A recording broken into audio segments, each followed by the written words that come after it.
Dear student, आज के इस वीडियो लेक्चर में हम लोग सीक्वेंस और सीरीज़ वाली यूनिट का रिवीजन स्टार्ट करने जा रहे हैं। ये आप लोगों की सेकेंड यूनिट है। तो सीक्वेंस का अगर आता है लिखने के लिए डिफाइन सीक्वेंस, तो आप लिखोगे sequence S equal to curly bracket S N equal to 1 to infinite of real number is a function from n, the set of natural number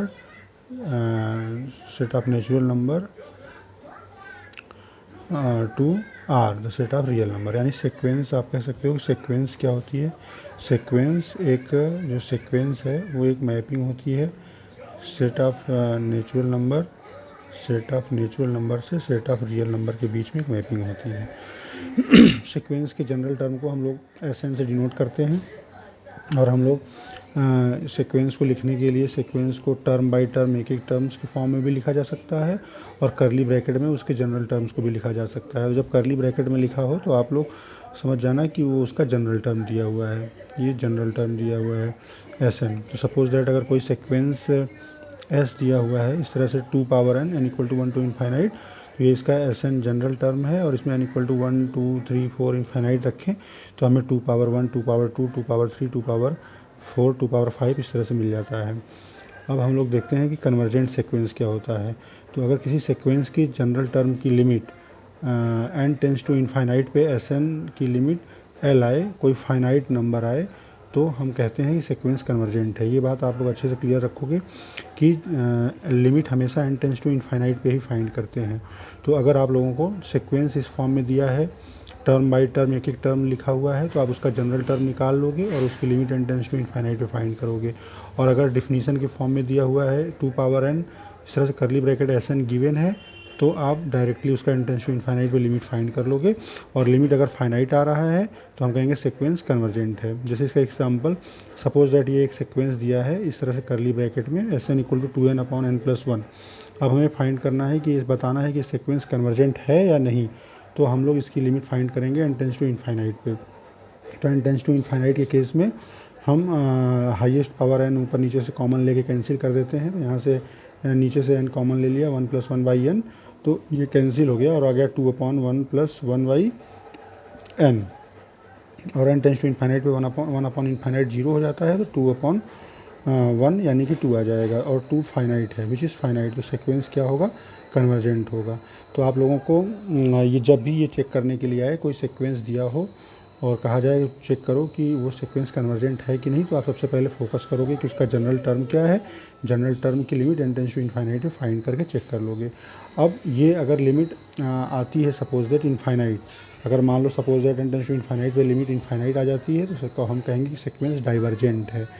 ठीक है, प्लस इन्फाइनाइट या माइनस इन्फाइनाइट आ जाए तो ये बात अच्छे अगर याद रखो कि एस एन की लिमिट अगर फाइनाइट आ रही है, एस एन की लिमिट फाइनाइट आ रही है, n tends to infinite general term की लिमिट फाइनाइट आ रही है, तो हमसे कहेंगे सीक्वेंस कन्वर्जेंट है।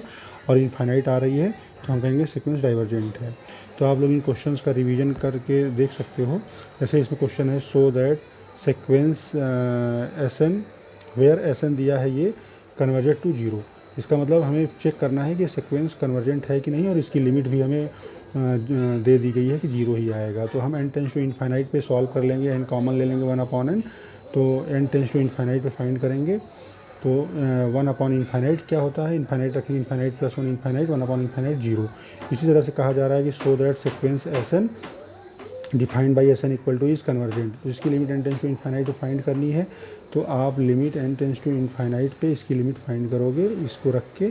और इसमें इसके ये इरेशनल नंबर है, तो n टेंस टू इन्फाइनाइट के केस में ऊपर नीचे √n+1, और यहाँ पे माइनस है तो +√n से ऊपर नीचे मल्टीप्लाई कर दोगे तो ऊपर से रूट हट जाएगा और कैंसिल होकर लिमिट इजीली सॉल्व हो जाएगा। तो जब भी ऐसा इरेशनल टाइप का अंडर रूट में दिया हो तो हम उसके कंजुगेट से, यानी साइन चेंज करके, बीच वाले का साइन चेंज करके हम मल्टीप्लाई करके सॉल्व कर लेते हैं।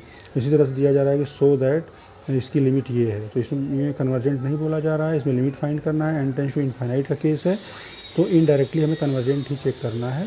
तो इसमें हाईएस्ट पावर n² कॉमन लेके कैंसिल कर देंगे और n टेंस टू इन्फाइनाइट रखेंगे, तो ये 3/5 आ जाएगा। अब so that the sequence this convergent to 3, यानी लिमिट आप n टेंस टू इनफाइनाइट पे इसकी लिमिट फाइंड करोगे और वो लिमिट कितनी आएगी, 3 आएगी। तो आपको क्या करना है, यहाँ से हाईएस्ट पावर n है, यहाँ से n कॉमन लेके कैंसिल कर देना, या आप चाहो तो इन दोनों ब्रैकेट को मल्टीप्लाई करके भी कॉमन लेके सॉल्व कर सकते हो।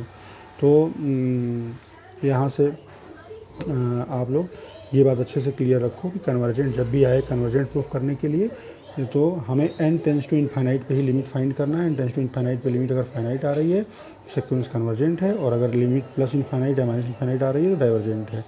तो आप लोग इसे अच्छे से प्रैक्टिस करो, बहुत इंपॉर्टेंट टॉपिक है, और इसी कॉन्सेप्ट पे बेस हमारी पूरी यूनिट है, तुम लोगों की सेकेंड यूनिट। तो जहाँ भी डाउट हो उसे सॉल्व करो, उसे मेरे साथ डिस्कस करो, और ये जो क्वेश्चन है इस क्वेश्चन को सॉल्व करके प्रैक्टिस करो, और जो डाउट हो मेरे साथ डिस्कस करो। Thank you.